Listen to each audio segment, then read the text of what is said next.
Hello guys, तो आज का जो हमारा क्वेश्चन है इसमें मैं कह रखा balloon with mass m is descending down with an acceleration a where a is less than g.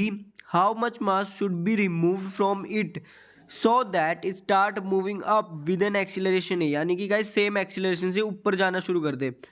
और ये जो क्वेश्चन है ये आ रखा है ये IPMT 2014 में, और यहाँ पे हमें 4 ऑप्शन दे रखे हैं।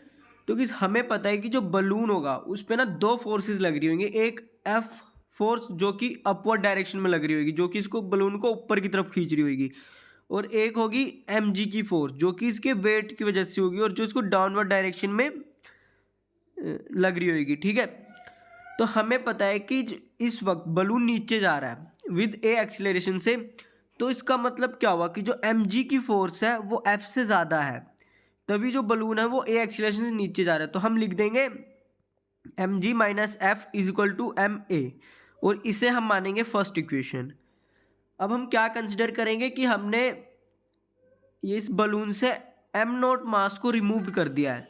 तो अब क्या होगा कि जो एफ फोर्स है ना वो ग्रेटर देन हो जाएगी हमारी एम माइनस एम ओ से। ठीक है, M minus M nought bracket close into G से अब ज़्यादा हो जाएगी, और हमारा जो बलून होगा वो ए एक्सीलरेशन से ऊपर जाना स्टार्ट कर देगा जब हमने ये एम नॉट मास रिमूव किया। ठीक है गाइज, तो आप देख सकते हैं, इसलिए मैंने यहाँ लिख दिया है कि एफ माइनस ब्रैकेट में M minus M nought bracket close G is equal to ब्रैकेट में M minus M nought bracket close A, और इसको हमने सेकेंड इक्वेशन माना है। अब हम क्या करेंगे कि अब हम दोनों इक्वेशन को ऐड कर देंगे। ठीक है, तो गैस यहाँ पे क्या होगा, जब हमने दोनों इक्वेशन को ऐड कर दिया तो minus F plus F cut जाएंगे हमारे।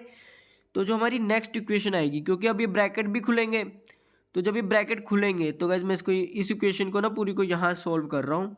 एम जी, ठीक है, minus m g plus minus minus plus हो जाएगा ना गाइस, तो इसलिए मैं प्लस लिख रहा हूँ। M o g is equal to में ये ब्रैकेट भी खुलेगा, m a minus M naught a plus m a. ठीक है गाइस, तो गाइस अब हमें देखना है कौन कौन सी चीज़ें कट रही हैं। तो गाइस ये एम जी से माइनस एम जी कट जाएगा, तो हमारा जो लेफ्ट हैंड साइड है वो क्या रह जाएगा, m naught g is equal to, और यहाँ पे गाइस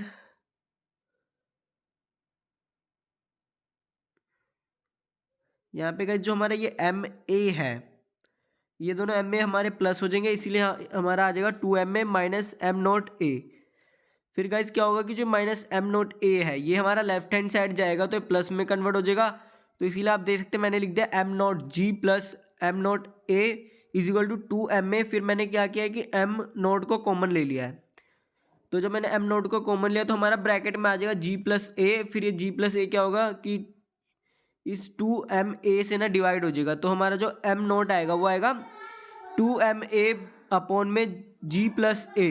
तो यानी कि हमें इतना मास निकालना पड़ेगा, जिस इतना मास जब हम निकालेंगे बलून से तब हमारा जो बलून होगा वो ए एक्सीलरेशन से ऊपर की तरफ मूव करना शुरू करेगा।